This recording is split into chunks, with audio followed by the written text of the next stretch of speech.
আলমী শুরার ইজতেমার দ্বিতীয় পর্বের দ্বিতীয় দিন চলে।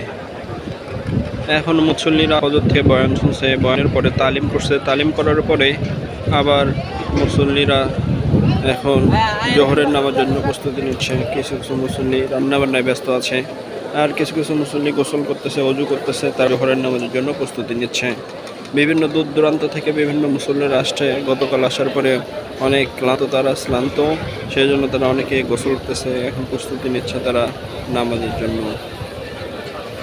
আর ইজতেমা আগামীকাল পর্যন্ত চলবে। আগামীকাল আরও বয়ানগুলো বাকি আছে। বয়ান হবে আসরের সময়, আজকে বয়ান আছে, আবার মাগরিবে বয়ান হবে, আগামীকাল ফজরের সময় বয়ান হবে ইনশাআল্লাহ। বয়ানের পরে জোহরের সময় 10টার দিকে হেদায়েতি কথা হবে, এরপর 12টার সময় দোয়া হবে।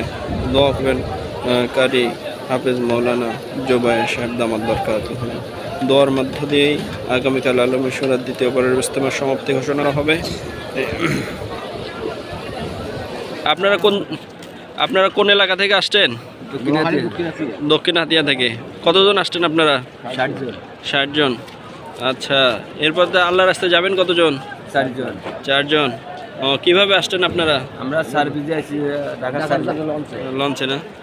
ও আচ্ছা, খাওয়া দাওয়া কিভাবে করতেছেন?